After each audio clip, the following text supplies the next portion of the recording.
कांचन गौरांगी राधे वृंदावनेश्वरी वृषभानुसुते देवी प्रणमामि हरिप्रिये। जय श्री कृष्ण चैतन्य प्रभु नित्यानंद श्री अद्वैत गदाधार श्रीवासादि गौर भक्त वृंदा। हरे कृष्णा कृष्ण कृष्णा हरे हरे, हरे राम राम राम हरे हरे। वसुदेवं सुतं देवं कंसचारूणमर्दनं देवकी परमानन्दं कृष्णं वन्दे जगद्गुरुं। कृष्णाय वासुदेवाय हरये परमात्मने प्रणतक्लेशनाशाय गोविंदाय नमो नमः। हम 10वां स्कंद अध्याय 30 का अध्ययन कर रहे थे हम। तो आज गोपियां खोज रही थी भगवान को, क्योंकि भगवान अंतर्धान हो गए रास लीला से। और गोपियों द्वारा भगवान की खोज हो रही है यहाँ पर। तो अनेक श्लोकों में हमने पढ़ा कि गोपियां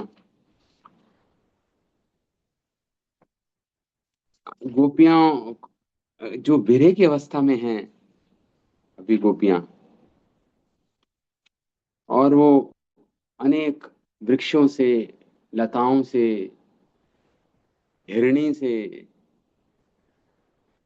पृथ्वी से पूछ रही हैं कृष्ण को देखा, कृष्ण के इधर से गए थे। तो इस पर हमारे आचार्यों की जो कमेंट्री है वो थोड़ा सा हम पढ़ के फिर हम आगे बढ़ेंगे श्लोकों पर।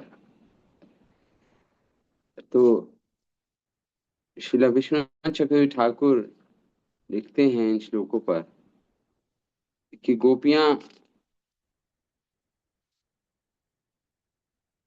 अ, गोपियों की जो अवस्था है, तो गोपी मालती, तुलसी तथा कृष्ण, तो कोई कोई उत्तर नहीं दे रहा था गोपियों को। तो गोपियां कहते कि ये सब इतने भयभीत हैं कि जानते हुए भी हम कृष्ण के मार्ग का पता कर रही हैं। अतः ये परतंत्र लताओं को छोड़कर ऐसा कहा दूसरी ओर जाकर वृक्षों को देखकर विचार करने लगी। सचमुच ये सफल वृक्ष यमुना के तीर्थ निवासी हैं। इनकी निस्पंदता देखकर ये भगवान, ये अनुमान किया जा सकता है कि ये विष्णु का स्मरण कर रहे हैं।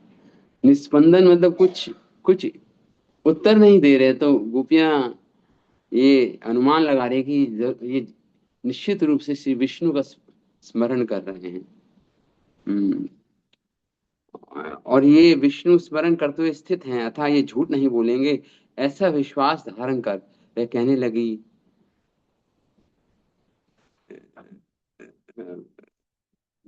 चूत, प्रियाल, नीप, कदम्ब का वृक्ष शाल जाति का वृक्ष है। और उसके बाद कोविदा कोविदा वृक्ष, आर्क अर्क एक छोटा सा पौधा होता है जो जनरली शिवालय के पास होता है, भगवान गोपेश्वर के मंदिर के पास वो पौधा मिलता है आपको। तो यहाँ पे यही कह रही हैं गोपियां, नारियल, सुपारी आदि समझना चाहिए। आप आप हम शून्य हृदय गोपियों को श्री कृष्ण का पता बता दो। तब मानो वृक्षों ने पूछा गोपियों से, हमें क्या लाभ है, हम क्यों कृष्ण मार्ग को बताएं। तो गोपियों ने कहा, अब मतलब आपका जन्म ही दूसरों के कल्याण के लिए हुआ है, दूसरों के हित के लिए हुआ है वृक्षों का। और वह भी आपको जमुना जी के निकट आपका जन्म हुआ है। तब वृक्षों ने उत्तर जब नहीं दिया तो विचारने लगी, अरे ये वृक्ष तो विष्णु समाधि में निमग्न होने के कारण हमारे प्रश्न को सुन ही नहीं रहे हैं। अथवा ये तो तीर्थवासी कठोर जन हैं जो कुछ भी नहीं बोल रहे हैं, अथवा संभव है कि इसमें कोई कृष्ण को पहचानते होंगे, कोई नहीं भी जानते हों। इसलिए बिना निर्णय हम लोग इस तीर्थवासी वृक्षों की क्यों हम निंदा कर रही हैं, इस प्रकार गोपियां सोच रही हैं। इसलिए उस व्यक्ति को ढूंढकर उससे पूछा जाए जिसने कृष्ण को देखा है, जो कृष्ण को जानता है। तो ऐसा विचार करने लगी गोपियां, कौन है ऐसा? तो कहती हाँ, तब कहती है कि ये, तब एक सखी कहती है ये पृथ्वी ही कृष्ण को जानती है, ये पृथ्वी देवी। हाँ, तब सभी कहने लगी तुम सत्य बोल रही हो सखी, कृष्ण जहां कहीं भी हो, वह वह स्थान होगा जहां, तो पृथ्वी पे ही होगा वो स्थान। इस पृथ्वी से कृष्ण का विरह कभी नहीं संभव। यही पृथ्वी की विशेषता है, निष्कर्षता। जैसे हमने पूर्व पूर्व वृक्ष आदि से प्रश्न पूछे कि कृष्ण कहाँ हैं, ये प्रश्न भी संगत नहीं होता। किंतु हम तो इस पृथ्वी के प्राचीन तप के विषय में पूछना चाहिए हमें, कि किस, क्या तप किया था इस पृथ्वी देवी ने कि इनको कृष्ण का विरह कभी नहीं अनुभव होता। कृष्ण हमेशा, कृष्ण के साथ योग ही होता है इनका, वियोग कभी अनुभव नहीं करती है पृथ्वी देवी भगवान से। तो ऐसा कौन सा तप किया था इस पृथ्वी ने? इस विचार कर वे पूछने लगे किम के कृतम, हे पृथ्वी, आपने ऐसा कौन सा तप किया था जिसके फलस्वरूप आपको केशव भगवान के चरण स्पर्श के आनंद से आप सुशोभित रहती हो।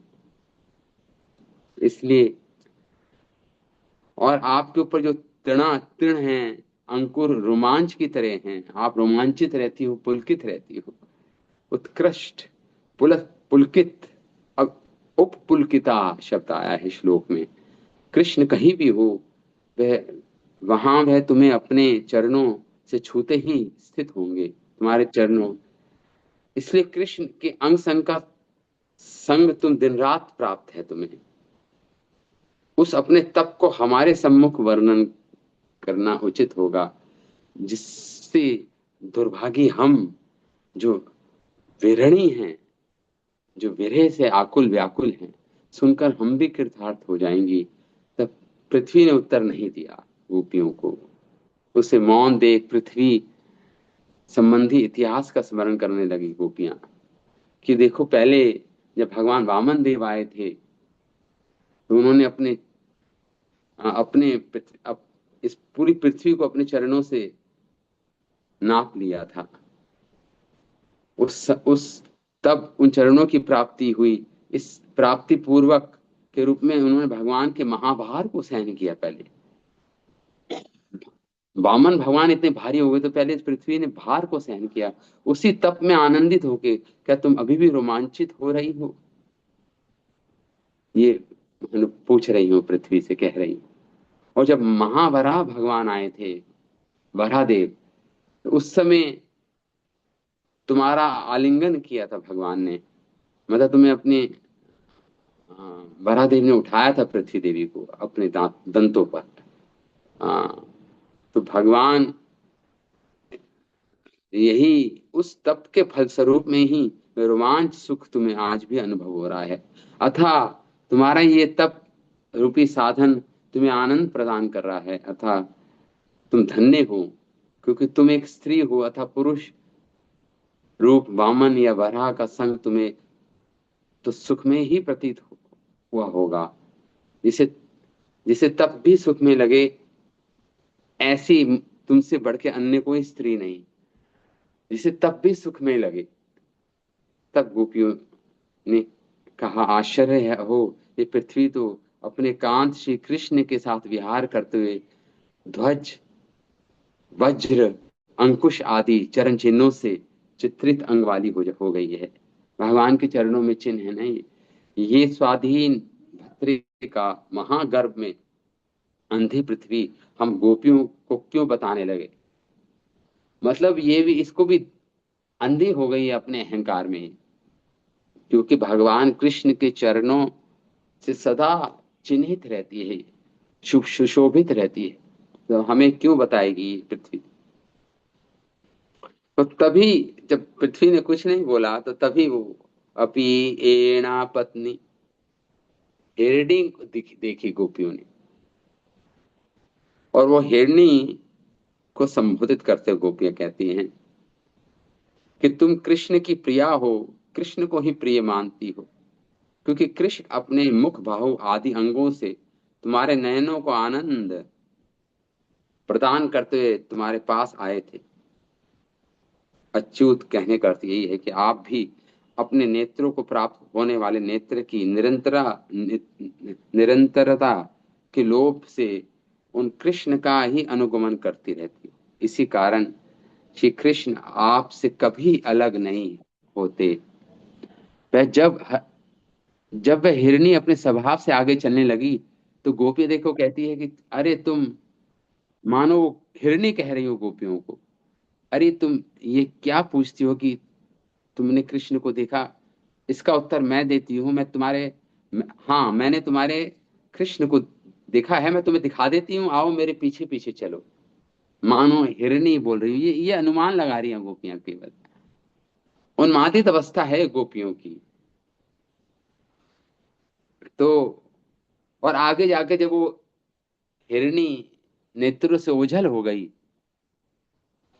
तो फिर गोपियां अनुमान लगाती हैं, हाँ कृष्ण यहीं पे कहीं छुपे हुए हैं अपनी प्रिया के साथ। जब ही उनसे भयभीत हो गई है, ओझल हो गई है हमारे नेत्रों से ये हिरनी, कृष्ण को दिखाने वाली ये हिरनी क्यों नहीं दिख रही है इस प्रकार। तो यहाँ पर यही कहते हैं गोपी कि प्रिया का संग होने पर श्याम सुंदर को ने जो कुंद पुष्प की माला पहन रखी है, चमेली के पुष्प की माला पहन रखी है, और प्रिया जी श्री भीष्मानुनंदनी के कुछ कुमकुम से रंजित हो गई है, उसी माला की सुगंध आ रही है। गोपियां कहती हैं आप, जो कांत और कांता दोनों के शरीरों की सुगंध को, प्रिया के कूचों पर लगे कुमकुम की सुगंध को एवं कुंद पुष्प की सुगंध को इतनी फुलवारी से निश्चय निश्चय कर पा रही है, यही भाव है गोपियों का। श्री कृष्ण तो जब कुछ नहीं बोले, जब फिर वो वृक्ष, उन्हीं वृक्षों के पास पुनः गई कि जब कृष्ण यहाँ पे घूम रहे हैं वो थे, तब इन पुष्प से और फलों से लदे जो वृक्ष हैं जो झुक रहे थे, उनको उनके रूप में प्रदान कर तुम्हारी प्रजा बनकर प्रणाम किया होगा तुमने कृष्ण को। तब क्या कृष्ण ने प्रणय पूर्वक तुम्हें देखा था? क्या तुम्हें प्रीति पूर्वक कृष्ण ने देखा था? क्या तुम्हारा अभिनंदन स्वीकार किया था? अहो, तुम सरीके सात्विक साधु लोगों के ऊपर प्रीति पूर्वक दृष्टिपात करने की उसे फुर्सत ही कहाँ है? ऐसा कहती हैं गोपियां। ऐसा विचार कर ईर्ष्या सहित कहने लगी, तो ये बलराम जी का छोटा भाई, अतः ये भी तो मति ही है।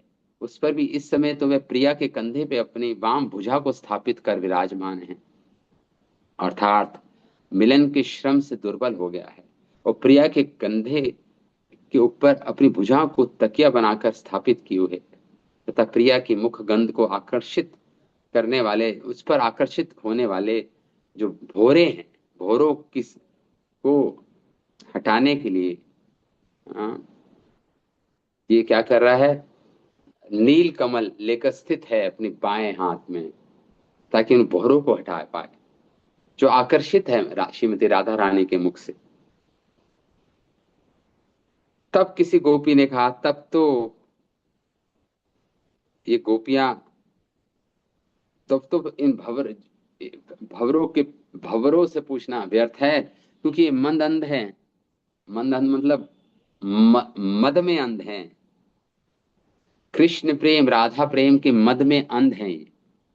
इसलिए मंद अंधों के पीछे जाके हम क्या मिलेगा हमें? उनका अनुसरण करके उचित नहीं, करना उचित नहीं। इस प्रकार गोपियां फिर लताओं के पास गई, लताओं से पूछा, और फिर देखा कि लताएं उत्पुलकित हो रही हैं, अथा वह पूर्व जिनसे हमने पूछा, उन तुलसी उस मालती के पौधों से कि इस तरह झूठ नहीं कह सकती हो, हमें कृष्ण को नहीं देखा।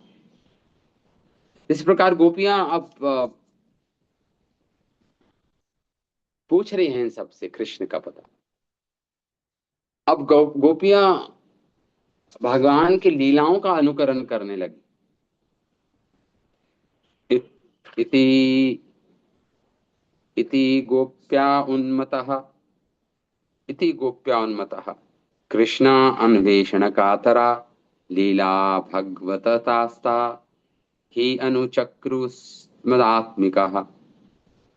इति उन्मत्त अवस्था में जो गोपियां थी, अब कृष्ण अन्वेषण कर रही थी, जो खोज रही थी कृष्ण को, बड़े ही कातर भाव से, दुखी भाव से, उन्मादित अवस्था में, लीला भगवत भगवतस्तास्ता, भगवान की लीलाओं का अनुकरण करने लगी गोपियां। चक्रु सदात्मिका, इतनी आत्मीयता हो गई भगवान में, इतनी आत्मीयता हो गई कि अब कृष्ण की लीलाएं स्वयं करने लगी। हाँ। कस्याचित् पूतना यन्त्या कृष्यन्ति स्तनम अपवितः। कोई कोई गोपी कस्याचित् पूतना बन गई और कोई गोपी कृष्ण बन के उसका स्तनपान करने लगी। अपवितम अन्यः तोकायित्वम रुदती शकटायतिम पदाहन। कोई गोपी कृष्ण बन गई और कोई गोपी शक्टासुर बन गई। हाँ, कृष्ण, तोका, तोका मतलब बाल कृष्ण बन गई गोपी। रुदती शकटायतिम पदाहन, और पैर से उलट दिया उस दूसरी गोपी को, जो शकट बन गई थी। एका कृष्ण अर्भ भावनाम दैत्यायित्वा अन्याम जहा। कोई कोई गोपी बाल कृष्ण भवानाम बन के बैठ गई और दूसरी कोई गोपी दैत्य बनकर, दैत्य के रूप में आकर हर के ले गई बाल कृष्ण, तृणाव्रत के रूप में। कापी अंग्री, कोई कोई गोपी घुटनों के बल चल रही थी, बाल कृष्ण का रूप का स्मरण कर रही है। रिंग्यासा मास, चलने लगी बाल कृष्ण के रूप में, रेंगते हुए चलने लगी। कर्षंती निस्वने घोष, घिसटती हुई। और निस्वने, उनकी जो घुंघरू हैं, चरणों की जो पाजेब है, घोष, ध्वनि कर रहे थे। ते तू, इस प्रकार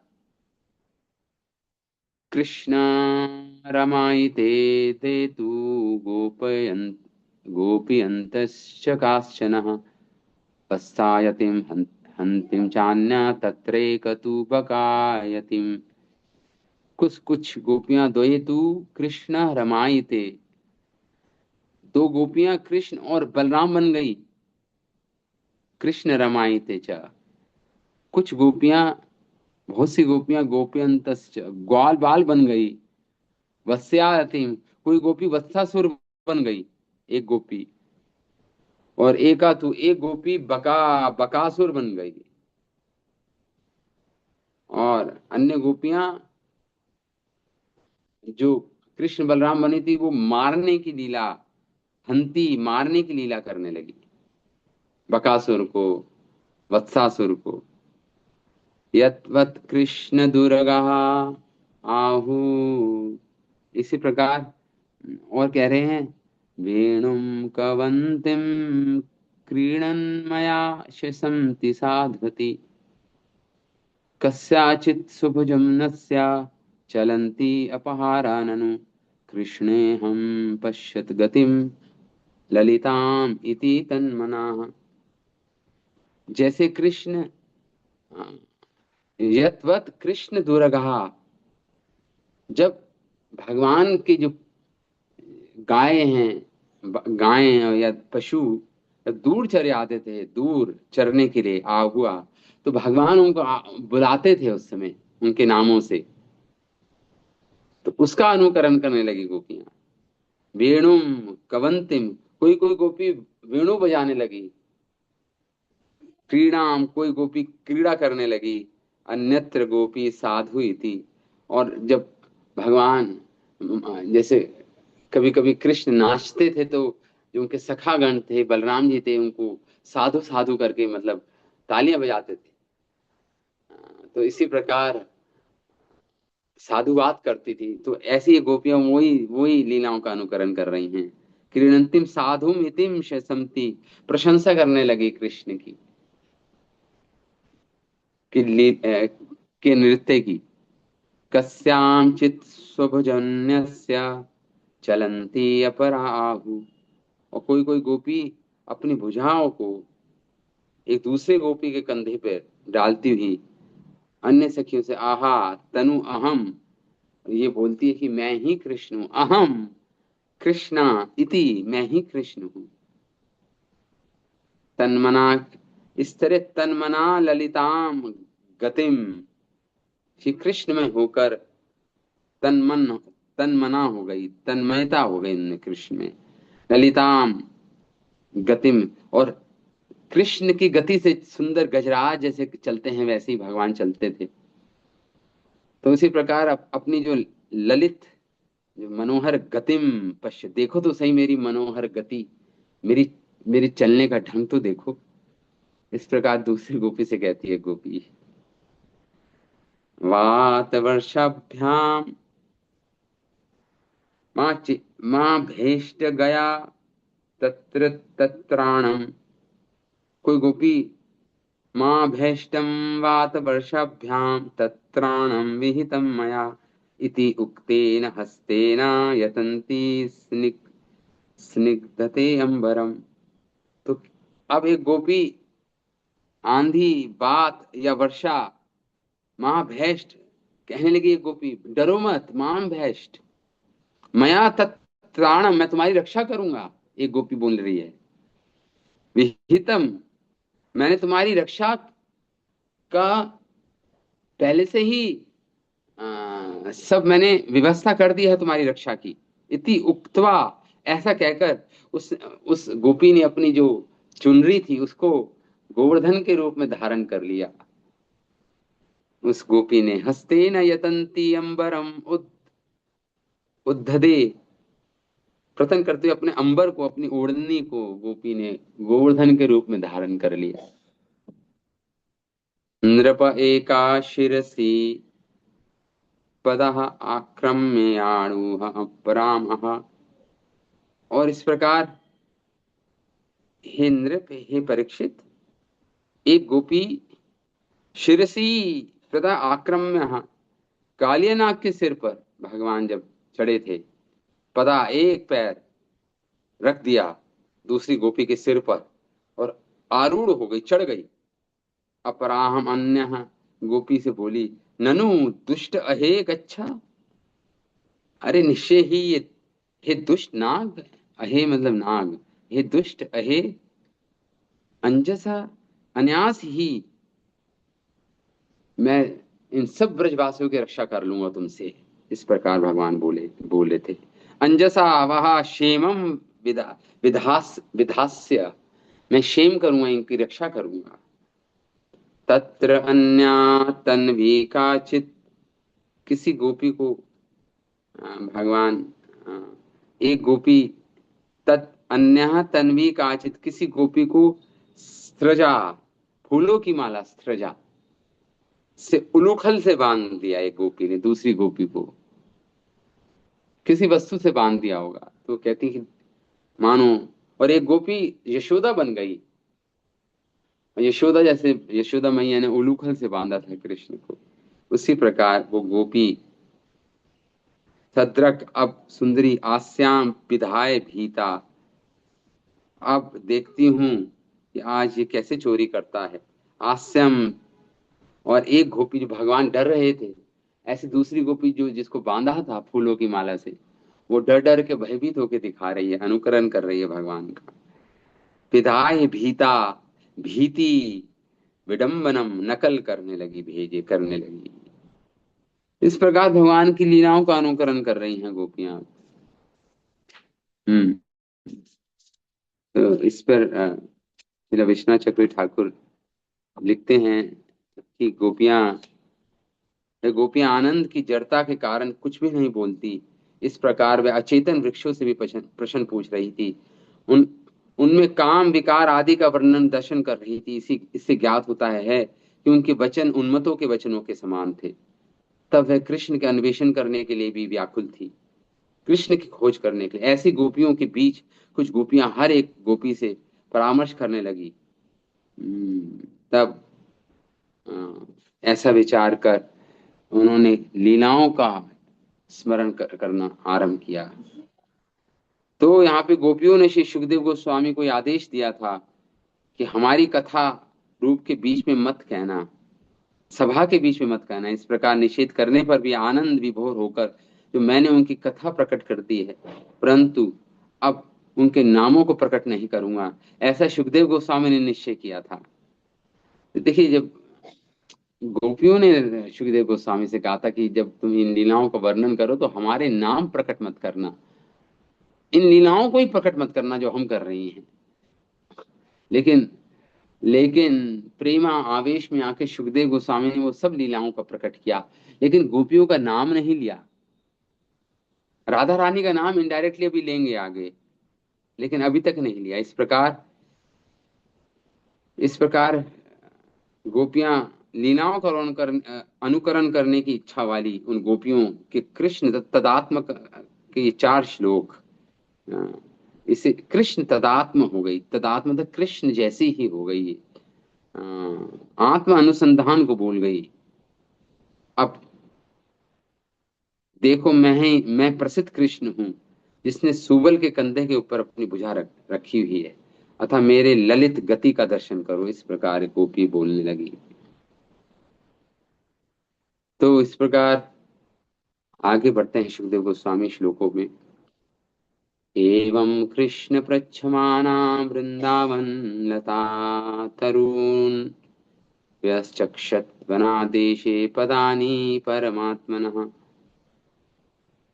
इस प्रकार गोपी एवं वृंदावनंतरुम, गोपी जब वृंदावन के तरुओं से, लताओं से कृष्ण का पता पूछने लगी, मनः उद्देश्य एक स्थान से दूसरे स्थान पर जाकर, परमात्मनः, तो अचानक ही गोपियों ने पृथ्वी पर भगवान कृष्ण के चरण चिन्हों को देखा। उद्देश्य परमात्मनः पदानि व्यचक्षत, भगवान के चरण चिन्हों को के दर्शन किए गोपियों ने, चरण चिन्हों को। व्यक्तम एतानि महात्मना नंद शुनो पदानि ही, तो अवश्य ही यहाँ पे कह रही है, हे महात्मन, ये उदार शिरोमणि कृष्ण जो नंद बाबा के पुत्र नंद शुनो पदानि ही, देखो देखो, ये कृष्ण के चरणों के चिन्ह हैं। इसमें ध्वज है, अंबोज कमल, कमल है, वज्र, अंकुश, वज्र जो महावत जो अंकुश होता है जिससे वो हाथी को चलाता है, वो वज्र आदि भी जो आ, यव यव मतलब ज्यों ज्यों आदि के जो चिन्ह हैं भगवान के चरणों में, वह दिखाई दे रहे हैं। गोपी दूसरी गोपी से कहती है, तई तई पदे तत्पदवीं अन्विच्छन्ति अब अबला। तो यहाँ पे गोपी कह रही है, तेज तेज पदवी, ये गोपी कहते तय तय पदे तत्पदवीं, उन उन चिन्हों के द्वारा वो अनुमान लगा रही हैं गोपियां। तत्पदवीं, इस स्थान को, अनविच्छिन्त खोजती हुई वह अबला, वह गोपांगनाएं अग्रत आगे बढ़ी, उसके पीछे पीछे, उन चिन्हों के पीछे पीछे चलती हुई। सुप्रक्तानि, कृष्ण के साथ बधवा किसी, सुप्रक्तानि बधवा पदे विलोक्य, किसी गोप बंधु के चरण चिन्ह देखकर वह आर्त दुखी हो गई और कहने लगी गोपियां। अब भगवान की कि सुप्रकानी कृष्ण के साथ किसी गोप बंधु पदे चरण चिन्ह को देखकर वह गोपियां दुखी हो गई और संभ्रुवन बोलने लगी इस प्रकार गोपियां। यथा करेणो करीणा नंद शुनुता संशयता। यथा जिस प्रकार हथनी हथनी करेणों, और करीणा मतलब होता है गजराज, के साथ चलती है, वैसे ही चरण चिन्हों को देख के कह रही है वो।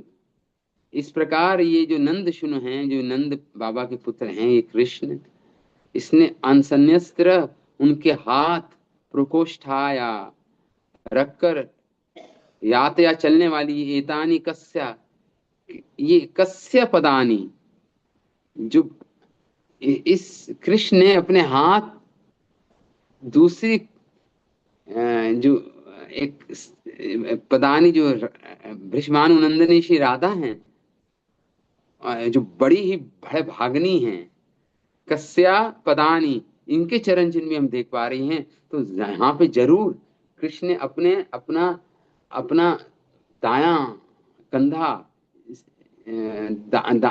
दाई भुजा, इसके कंधे पर रखा होगा। वो चरण चिन्हों को देख के कह रही है। नूनम अनया ईश्वर भगवान हरि ईश्वरा, ये बहुत ही फेमस श्लोक है। अन्याराधितो नूनम भगवान हरिरीश्वरा, यन्नो विहाय गोविंदा प्रीतो यामन यत्रः। तो ये जो श्री राधिका है, ये अन्य आराधितो नूनम, देखिए इनडायरेक्टली सुखदेव गोस्वामी के मुख से अकस्मात श्री राधा का नाम निकल ही आया। इनडायरेक्टली अन्य आराधितो नूनम, निश्चित रूप से गोपियां कहती हैं ये गोपी है जो भगवान के साथ जो ये भीष्मानुनंदनी है, इसने भगवान की हमसे ज्यादा आराधना की होगी। अन्य आराधितो नूनम, भगवान भगवान जो हरि ईश्वर है, उसकी उसकी उनकी आराधना इस गोपी ने सबसे अत्यधिक अधिक की है, हमसे ज्यादा। जन्नो भी आया जिन, और उसी गोपी को लेकर भगवान, उन्होंने हमें हमें त्याग दिया। जन्नो भी है गोविंदा, जिसके कारण, जिसको लेकर भगवान गए हैं रास लीला से, और हमारा त्याग कर दिया भगवान ने। प्रीतो यामनयत, इस और उस गोपी, इस विशेष गोपी की प्रीति के कारण हमारा त्याग कर दिया कृष्ण ने। इस प्रकार गोपियां बोल रही हैं। यन्नो भी आहे गोविंदा यामन यत रहा, धन्य अहो अमी आल्यो गोविंद अंघ्रि अब्जरेणवः। तो यहाँ पे गोपियां कहती हैं नूनम, इस प्रकार अवश्य ही ये जो सर्वशक्तिमान हरीद ईश्वरा, तो सर्वशक्तिमान भगवान है, आराधित, उसकी उपासना इस गोपी ने विशेष रूप से की है।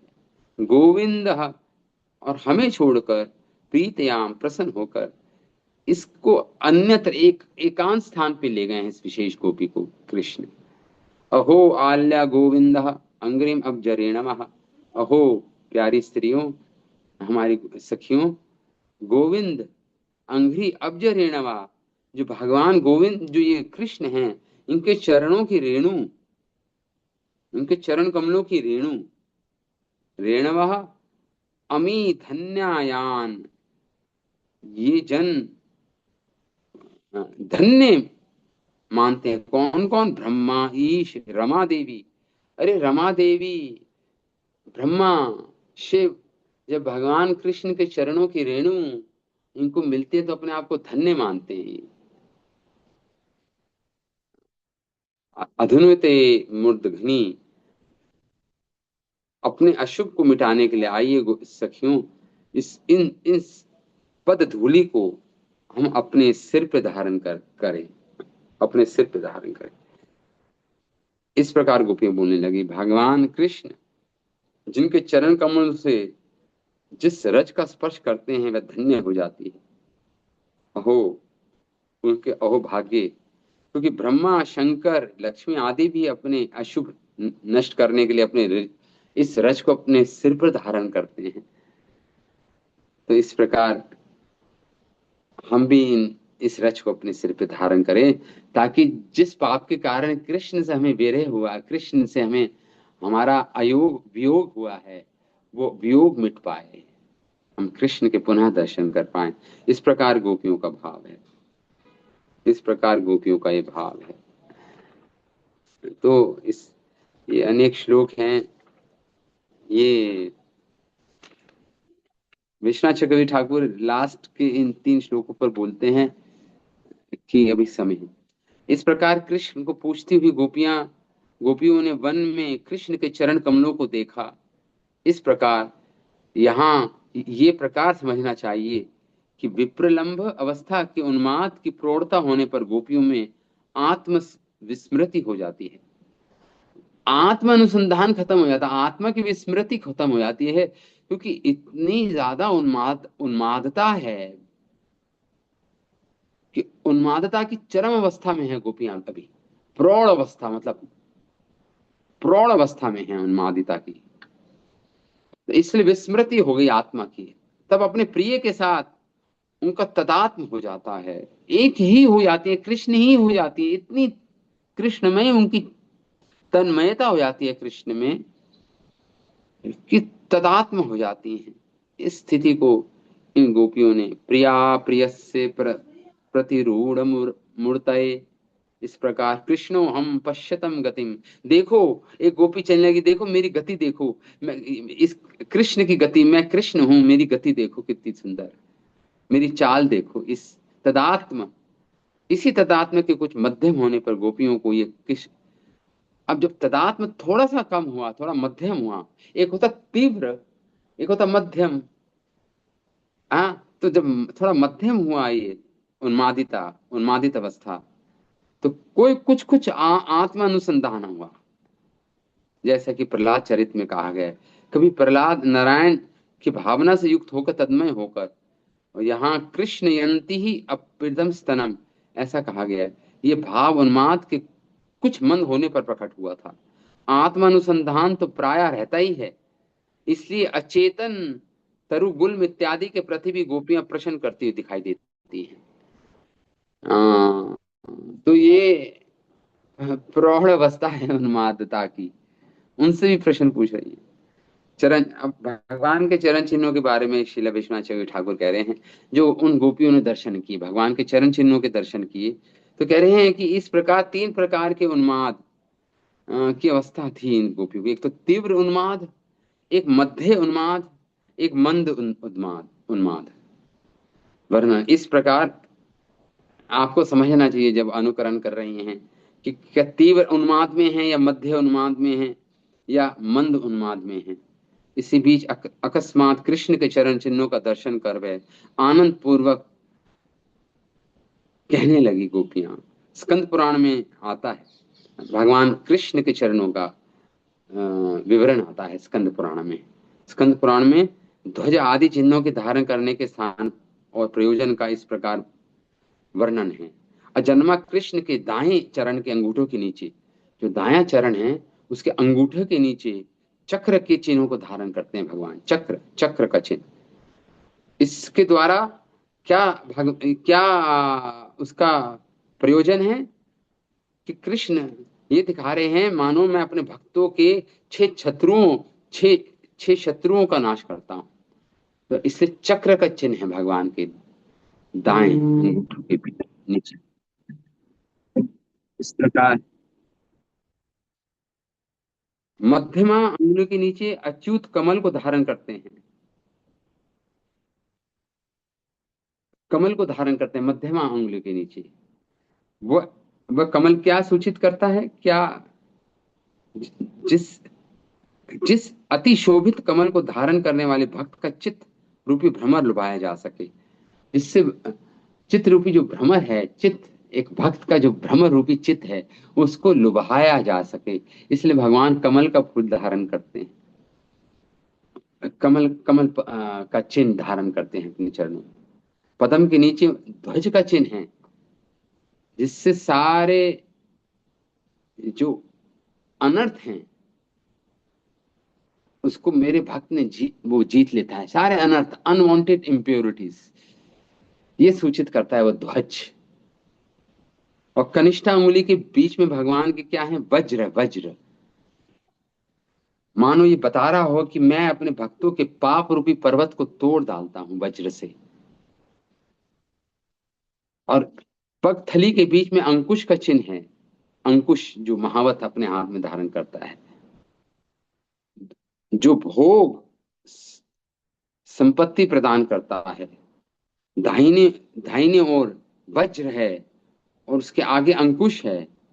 वही स्कंद पुराण में कृष्ण के विषय में ये भी कहा गया है कि कनिष्ठा के मूल में जो अंकुश है और तल में वज्र है, ऐसा संप्रदायों के विद्वानों का मत है। पकथली में अंकुश का चिन्ह भी श्री नारायण को समझना नारायण आदि के समझने चाहिए। इस प्रकार चक्र, ध्वज, कमल, वज्र, अंकुश और यव मतलब जो, ये छह चिन्ह कृष्ण के दक्षिण चरणों में उपस्थित हैं, में वर्णन किए गए। इसी दक्षिण चिन्ह में कुछ अन्य चिन्ह भी प्राप्त होते हैं। जैसे वैष्णव तोषणी टीका में लिखा है, अंगुष्ठ एवं तर्जनी की संधि से प्रारंभ कर आधे चरण तक ऊर्ध्व रेखा है भगवान के चरणों में। चक्र के नीचे छत्र है। आधे चरण के तल में चार दिशाओं में स्थित स्वास्तिक चिन्ह है भगवान के चरणों में। स्वास्तिक चिन्ह है। स्वास्तिक की चारों संधियों में चार जामुन के फल हैं। एवं स्वास्तिक के मध्य में अष्टकोण है। तो ये 11 चिन्ह हो गए टोटल मिलाकर। हाँ, इस प्रकार वर्णन है स्कंद पुराण में। अब बाएं चरण की में लीजिए, ये दाएं चरण की बात है। तो टोटल मिलाकर दाएं चरण में 11 चिन्ह हैं। अब बाएं चरण, बाएं बाएं चरण के अंगूठे के नीचे अंगूठे की ओर रुख पर पर्वत की गुफा है, जिसमें सभी विद्याओं के प्रकाशन करने के लिए भगवान धारण करते हैं कि गुफा बनी हुई है। गुफा है जिसमें सभी विद्याओं का प्रकाशन होता है, भगवान इसलिए धारण करते हैं। मध्यमा के मूल में आकाश या शून्य का चिन्ह है, जिसके भीतर और बाहर के दो मंडल हैं। उसके बीच एक धनुष है जिसमें डोरी नहीं। उसके चारों ओर चार कलश हैं।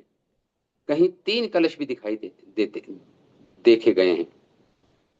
त्रिकोण के बीच में अर्ध चंद्रमा है, जो अपने अग्रभाग के दोनों कोणों से त्रिकोण के दो कोणों को छूता है। और इसके नीचे मछली का चिन्ह है। इस प्रकार कुल मिलाकर दोनों चरणों में 29 चिन्ह है भगवान के। हाँ, 29 चिन्ह है। तो वधु के चरण चरण चिन्हों में मिले हुए अब यहाँ पे गोपियां कह रही हैं कि छोटे जो चरण चिन्ह हैं, छोटे जो श्रीमती राधा रानी के चरण चिन्ह के भी कुछ चिन्ह होते हैं एक्चुअली। उसका भी वर्णन यहाँ पे करेंगे विश्वनाथ जी। जिसके कंधे पर रखकर ये बाई कोनी रखी होगी इस कृष्ण ने, श्री राधिका की सखियों ने चरण चिन्हों से ही उन्हें श्री वृषभानुनंदिनी के रूप में पहचाना और आश्वस्त हो गई। परंतु अन्य भाव वाली गोपियों की भीड़ में से भार से अपरिचय जैसा अभिनय करती हुई राधिका इन नाम के निश्चित रूप द्वारा उन राधिका के सौभाग्य का हर्ष सहित वर्णन करने लगी। निश्चित रूप से हरि की आराधना की है इस गोपी ने, जो हरि भक्त जनों के दुख हरता भगवान नारायण हैं तथा जो भक्तों का अभिष्ट दान करने में समर्थ ईश्वर हैं। हमने ऐसी आराधना नहीं की, गोपियां कहती है, किंतु हमको छोड़कर ये गोविंद उसे ही एकांत में ले गए और तब जो आराधना करे वह राधा। इस प्रकार राधा नाम प्रकट हो गया, अन्य आराधिता नूनम। यद्यपि श्री सुखदेव गोस्वामी ने प्रयत्न पूर्वक श्री राधा रानी का नाम छिपाया था, किंतु ये नाम उनके मुख चंद्र से स्वयं निकल गया। मानो श्री राधिका की कृपा से राधिका के सौभाग्य को ही टंके की चोट पर बजाने के लिए ये नाम प्रकट हुआ श्री सुखदेव गोस्वामी के मुख से। निसंदेह हरि श्री राधिका को प्राप्त है। हाँ, भगवान शब्द का अर्थ है सुंदर, कामातुर, अपने कीर्ति को प्रकट करने वाले गोविंद, राधिका। अब राधिका की इंद्रियों को निज रमण के लिए प्राप्त किया, कि इंद्रियों को निज रमण के लिए प्राप्त किए हुए हैं श्री कृष्ण। श्री राधिका के चरण चिन्हों के उज्जवल नीलमणि में इस प्रकार, उज्जवल नीलमणि ग्रंथ में श्री राधिका के चरण चिन्हों के का विवरण दे रहे हैं श्रील विश्वनाथ चक्रवर्ती ठाकुर। उनके वाम चरण में, दाएं चरण में, बाएं चरण में अंगूठे के मूल में यव है, ज्यो है, उसके बीच में चक्र है, उसके नीचे छत्र है, उसके नीचे फूल का कंगन है। अंगुष्ठ और तर्जनी की संधि में अर्ध चरण ऊर्ध्व रेखा है, मध्य में कमल है, उसके नीचे पताका सहित ध्वज है, उसके नीचे पुष्प लता है, वहां एक अलग पुष्प भी है, कनिष्ठा के नीचे अंकुश है, एड़ी में अर्ध चंद्र है राधा रानी के। ये 11 चिन्ह राधा रानी के, सॉरी, बाएं बाएं चरण के हैं, ये राइट साइड, बाएं चरण के। दक्षिण चरण में अंगुष्ठ के मूल में शंख है, उसके नीचे गदा है, कनिष्ठा के नीचे वेदी है, उसके नीचे कुंडल है, उसके नीचे शक्ति है, तर्जनी अंगुली के नीचे पर्वत है, और पर्वत के नीचे रथ है, तथा एड़ी में मछली का चिन्ह है राधा रानी के, मछली का। कुल मिलाकर 19 चरण चिन्ह है राधा रानी के, चरण चिन्ह है। राधा रानी के चरण चिन्हों का बहुत सुंदर विवरण है। देखिए, हमें पता होना चाहिए कौन कौन से चिन्ह है, ताकि हम उनका स्मरण कर पाए। वी शुड मेडिटेट, हमें मेडिटेट, स्मरण करना चाहिए, ध्यान लगाना चाहिए राधा रानी के चरणों पर, श्री कृष्ण के चरणों पर। तटस्था पक्ष की जो गोपियां हैं, जो राधा रानी के पक्ष में नहीं है, वो दो ग्रुप्स बने हुए हैं। तो चंद्रावली का ग्रुप, एक राधा रानी का। ध्यान देकर कृष्ण के चरणों को ही लक्ष्य बनाकर उनको देखकर कहा, धन्य हो ब्रह्मा आदि से कृष्ण से विच्छेद के दुख को दूर करने के लिए जिन चरण रज को, जो ब्रह्मा जी, शिव जी भी अपने विरह के दुख को दूर करने के लिए चरण रज को सिर पर धारण करते हैं। वे चरण रज धन्य हैं, भगवान कृष्ण की चरण रज को कह रही है, धन्य हैं ये चरण रज भगवान की। हाँ, इस प्रकार गोपियों के तो उतर, और कहती हैं गोपियां कि दोपहर के समय ये ब्रह्मा शिव आते हैं और भगवान की चरण धूलि को अपने सिर पे धारण करते हैं, और प्रतिदिन घोष में आगमन करते हैं, स्वर्ग से उतर के ब्रह्मा आदि कृष्ण की चरण धूलि को धारण करते हैं। ऐसा देखा गया है, ऐसा कि आगे कहा जाएगा। इसी प्रकार हाय, हम लज्जा के कारण इस चरण रज को धारण करने में समर्थ नहीं हुई, इसलिए विरह ताप सहन कर रही हैं। ये कहने का अर्थ है, ये भाव है गोपियों को कहने का। हमने उस चरण रज को धारण नहीं किया, इसके कारण इसी पाप, इसी दुख, इसी कारण हमें विरह दुख सहना पड़ रहा है। आज विरह की अग्नि में हम जल रहे हैं, इसी के कारण। जिस चरण रज को ब्रह्मा शिव आदि महान महान देवता धारण करते हैं अपने सिर पर, हमने धारण नहीं की, इसलिए हमें विरह का दुख सहना पड़ रहा है। तो इस प्रकार गोपियां इन श्लोकों के माध्यम से अपने प्रेम को प्रकट कर रही हैं। तो उन्मादित अवस्था 3 प्रकार के बताया, तीव्र, मध्यमा और मंद। तो कुछ श्लोक तो तीव्र उन्मादित अवस्था के हैं, कुछ श्लोक मध्यमा उन्मादित अवस्था के हैं, कुछ कुछ श्लोक मंद उन्मादित अवस्था के में गोपियों ने बोले, उनका वर्णन है। तो इस प्रकार गोपियों द्वारा कृष्ण की खोज हो रही है। कृष्ण लीला का अनुकरण किया, उसके बाद भगवान के चरण चिन्हों को देखा, और चरण चिन्हों को देखकर अनुमान लगा रही है कि ये छोटे चरण चिन्ह जो दिखे उनको श्री राधा, श्री वृषभानुनंदनी श्री राधा के चरण चिन्ह भी सुंदर, चरण चिन्हों को भी देखा उन गोपियों ने। और जो राधा रानी के पक्ष की गोपियां थी वो तो तुरंत पहचान लिया उन्होंने, उन्होंने कहा यही श्री वृषभानु हमारी प्रिय सखी के हैं। और गोपियां कहने लगे कि, दूसरी पक्ष की गोपियां कहने लगी जरूर ये विशेष गोपी ने भगवान की आराधना हमसे अधिक की होगी, तभी तो वो भगवान ईश्वर हरि उन्होंने हमारा त्याग किया, इस विशेष गोपी को साथ लेकर चले गए। अन्य आराधितो नूनम, भगवान हरीर ईश्वरा यन्नो विहाय गोविंदा, हमारा विहाय कर दिया, हमें त्याग दिया कृष्ण ने। हाँ, यामन यहाँ, और इस गोपी को विशेषता प्रदान की, इस गोपी को विशेष प्रेम, इस गोपी के को एकांत स्थान पर ले गए भगवान। तो इस प्रकार ये कथा चल रही है आगे। ना तो कोई द्वेष है प्रभु जी, हाँ, ना कोई द्वेष है, ना कोई ईर्ष्या है एक दूसरे के प्रति। हा वो तो ये सारी, ये प्रभु ये राग द्वेष तो बहुत पीछे रह गया है इन गोपियों से। ये तो कृष्ण प्रेम का सबसे प्रौढ़, सबसे विकसित परिपक्व अवस्था है कृष्ण प्रेम की। ये राग द्वेष कहाँ रहेगा, कृष्णमयता है, कृष्ण तन्मयता है। इनकी चेतना में रोम रोम में कृष्ण ही बसे हुए हैं।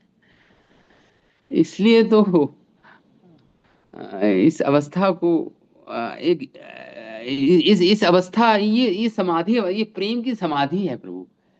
इस अवस्था में योगी ज्ञानी लोग इस अवस्था को नहीं समझ सकते। वो तो कोशिश करते हैं समाधि में जाने की, निर्विकल्प समाधि में, लेकिन ये तो सविकल्प समाधि है, प्रेम से युक्त समाधि, सविकल्प समाधि है। इसमें तो केवल प्रेम ही विराजता है और कुछ नहीं, केवल कृष्ण ही विराजते हैं। अब तो श्री राधिका के चरण भी देख के वो है प्रेम में विह्वल हो गई। जो राधा रानी की ग्रुप की गोपियां हैं वो बहुत सुंदर वर्णन है स्कंद पुराण में, और विश्वनाथ चक्रवर्ती ठाकुर के द्वारा श्री कृष्ण के चरण चिन्ह और श्री राधिका के चरण चिन्ह, इन पे हमें ध्यान लगाना चाहिए। आज की कक्षा का यही टेक अवे, वी मेडिटेट, इन दोनों के चरण चिन्हों पर हमें हमें हमें ध्यान लगाना चाहिए। तो सारी लीला प्रभु श्री कृष्ण को आनंद देने के लिए है सारी ना।